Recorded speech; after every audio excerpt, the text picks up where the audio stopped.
Martino. Pour l'instant, nos avocats nous disent que tout est beau. Essayer de prendre des meilleures décisions financières quand la vie est chère. Francis Gosselin. C'est facile de succomber à la tentation. On a une opportunité d'agir différemment. Vous pouvez agir. Vous êtes libres, chers amis. Alors, tu poses la question, quiz, est-ce correct de donner de l'argent et des cartes cadeaux pour Noël? Moi, j'ai pas le choix, j'ai 3 enfants, puis ils me demandent ça, les 3 me demandent de l'argent. J'aimerais ça leur donner des cadeaux, puis tout ça, personnalisé, toute l'affaire, ils disent non, on veut de l'argent, puis je pense de plus en plus d'enfants demandent ça, parce que surtout ceux qui vivent en appartement, ils ont de la difficulté à arriver, ils ont besoin de ça. Fait que toi, tu donnes de l'argent à tes enfants pour Noël. Je donne de l'argent. C'est genre, le Père Noël, il arrive, ho, ho, ho, puis là, il flippe des billets de 20$. Là, on dirait que je sens le jugement dans le ton de Francis. Ben oui. Je trouve ça épouvantable. Je trouve ça bien épouvantable. Moi, personnellement, je ferais jamais ça, mais écoute, mes enfants sont encore petits. Moi, quand j'étais jeune, ma grand-mère, là, on était nombreux, ma grand-mère, elle a eu 11 enfants qui ont eu, tu sais, chacun 3 enfants, Je pense qu'on est comme 1848 là, dans la famille, mais ma grand-mère, elle donnait 20$ à chaque enfant et petits-enfants. Ça devait coûter une fortune quand même, à chaque Noël. Et c'est particulier parce que ça crée... une certaine forme d'attentisme, j'aurais envie de dire. Tu sais, c'est comme là, ben là, c'est Noël, je vais recevoir mon 20$ de ma amie. Tu sais, puis c'est plate, tu sais, ça brise, on dirait, un peu le rituel. Je serais très intrigué, là, Richard, t'as pas besoin de répondre si t'es mal à l'aise, mais tu sais, combien tu donnes? 100$, 200$, 500$, à un moment donné, ça dépend, j'imagine, de combien d'enfants t'as, mais c'est-tu comme un gage de ton amour? Est-ce que tu es obligé de donner la même quantité d'argent à chacun? Ou est-ce que tu peux donner des enveloppes? Non, je donne la même quantité à chacun, mais ça dépend des années, si j'ai des bonnes années, des moins bonnes années, etc. Mais écoute, ma fille, hier, m'écrit en disant, papa, j'ai besoin d'argent, peux-tu me donner tout de suite mon cadeau de Noël? Mon cadeau. Tu vois, mais c'est terrible, tu vois, c'est terrible. Le 1er décembre, Christy. Là. J'ai rien contre. Et c'est quoi? C'est quoi? Ça devient quasiment comme une carte de crédit, tu sais, que tu peux...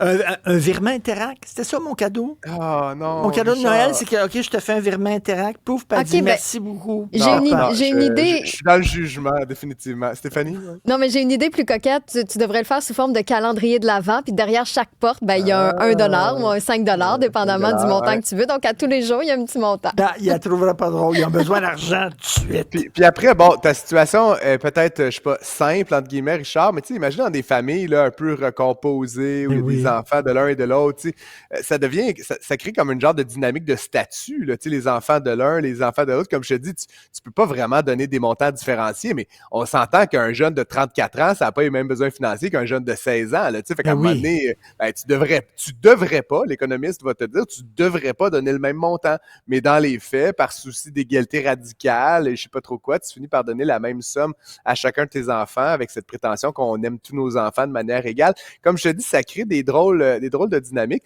Et là, je te parle de tout ça parce qu'il y a un article dans le USA Today qui est paru aujourd'hui. Apparemment, les jeunes de la génération Z, là, nés autour des années 2000 et après, demandent de plus en plus des bitcoins. Donc, ils veulent pas de l'argent, ils veulent de la crypto-monnaie. Et je trouve ça quand même, moi, qui est pas particulièrement friand de ces outils-là, ces instruments-là, je trouve ça un peu particulier parce que, deux choses. Si tu donnes 100$ à ton enfant, il va bien faire ce qu'il veut, c'est son problème. Si tu donnes de la crypto-monnaie, le concept de la crypto, là, je pense, en tout cas, la plupart des gens qui veulent ça pour Noël, c'est évidemment dans l'espoir que ça va multiplier par deux et que ça va les rendre riches, n'est-ce pas? C'est un peu ça l'idée.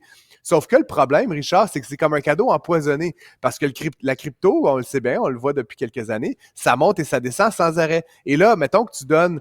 Elle n'a pas un bitcoin parce que ça vaut 90 000 $, là, mais mettons que tu donnes une fraction de bitcoin à ton enfant, ben là, c'est comme un cadeau que tu lui fais, mais si ça baisse, il va t'en vouloir. Tu sais? C'est comme si, en fonction des fluctuations du marché, l'ampleur de ton cadeau est plus ou moins grande. Donc, je trouve ça vraiment, vraiment terrible, en fait, comme type de demande. Tu sais quoi? Le pire cadeau à donner, c'est quoi? C'est un billet de loto. Parce que soit tu donnes rien, ou tu donnes 2 millions de dollars à quelqu'un. Mettons que c'est un billet gagnant. La personne qui reçoit ça comme cadeau... Mon chum, il donne tout le temps ça. Ah, des billets de l'auto? Moi, Ouais, mes il met ça grands-parents, dans les bonnes mes Noël. grands-parents, ils demandaient toutes une célébration. Là, c'était ça. Là. Ils voulaient pas qu'on leur fasse des cadeaux, nos grands-parents, mais ce qu'ils demandaient, c'était pour le plaisir de la fête, j'imagine. Là, ils voulaient un ticket de célébration. Ça coûtait quoi, 20-25 $ là, à l'époque. Puis c'était ça ils en recevaient 3-4 à chaque Noël. J'ai envie de dire, à la limite, je suis un peu d'accord avec toi. Tu connais mon aversion pour la loterie en général. Oui. Mais quand même, j'ai quand même cette idée que si tu donnes un billet de loterie, tout le monde le sait, les probabilités sont que tu perds. C'est un jeu, puis tout le monde perd, sauf que de temps en temps, il y a quelqu'un qui gagne. La différence avec... Mais pas de temps en temps, à chaque tirage, Oui, mais j'ai quelqu'un à chaque fois, tout le monde perd. Oui, mais mon point, c'est que c'est un mauvais pari, tu comprends? Sauf que la crypto, le problème, c'est que tu restes pogné avec. Il n'y a pas comme un moment où tu as perdu. Il y a toujours l'espoir que ça va... Fait que, comme je te dis, tant que le bénéficiaire de ta crypto-monnaie n'a pas décidé de la revendre, ton nom va rester collé à ça ad vitam aeternam. Et franchement, c'est une très mauvaise idée. Mais tu vois que quand je dis j'ai donné de l'argent à mes enfants, tu es là, tu me regardes bizarrement. Mais si je donnais un cadeau à mes enfants, c'est eux autres qui me regarderaient bizarrement. C'est pas ça qu'on veut. On veut de l'argent. On a besoin d'argent. Moi, je sais pas. J'ai déjà donné, par exemple, des cartes cadeaux. Tu sais, ça, c'est déjà, je trouve que c'est un petit peu plus, je sais pas, j'ai pensé à toi et que tu aurais besoin de quelque chose à cet endroit-là. Tu sais, je trouve ça que c'est un petit peu plus attentionné qu'une poignée de change. Et des cartes cadeaux, c'est quelqu'un qui n'a pas le goût de donner de l'argent. Il te donne l'impression de donner un cadeau, mais finalement, ce que tu donnes, c'est que tu donnes de l'argent. Est-ce qu'on reçoit Oui, on reçoit des messages? commentaires. Diane dit justement, mes enfants refusent des cartes cadeaux parce qu'ils ont déjà tout. Ghislain dit, moi, je fais une grosse épicerie à mes 2 enfants parce qu'ils sont en appartement, puis c'est utile au max et ça les aide. Ben oui. Et ils cachent un petit truc surprise aussi pour leur faire plaisir et qui est utile. Mais c'est vrai que de dire, hey, on s'en va, on remplit le panier, là, puis tu fais une grosse épicerie, puis t'en mets dans le congélateur, puis c'est sûr que ça va aider pour les mois à venir. Puis il y a Jérôme qui nous trouve un peu poche. Il dit, hey, forcez-vous un peu. Là, tout le monde, au fond, a besoin d'une petite gâterie que personne n'oserait se payer. Il y a toujours moyen de trouver la petite affaire. Là. Moi, j'ose quand même croire, là, puis si tes enfants nous écoutent, Richard, tu peux leur donner de l'argent, que c'est le cadeau principal, puis comme je dis, c'est 100, c'est 200 $. Ça dépend de l'année. Ça dépend de l'année que tu as eue. Puis comme tu dis, c'est quasiment un dividende de Richard Inc., là, finalement. Là, mais effectivement, un petit cadeau. Puis moi, je le dis souvent, puis j'incite vraiment les gens à le faire, là, selon le type de famille que vous avez et tout ça. Mais moi, à chaque Noël, à mes oncles, à mes tantes, à mes cousins, là, je me casse le bicycle en tabarnouche. J'achète un livre à chaque personne. Puis je suis comme, hey, tel oncle. Des oncles là, que je vois moins, là, que je suis pas tout à fait au courant. Je vais sur leur Facebook. Puis ce que ça m'oblige à faire, c'est à penser à ce qui les intéresse, puis à ce qui pourrait leur plaire. Puis des fois, j'achète des livres de mécanique automobile. Puis à mon frère, l'année passée, j'ai acheté un genre de livre de survivaliste, là, le biggest book of all time sur comment fabriquer toi-même ton arc et tes flèches. Il a tripé bien raide.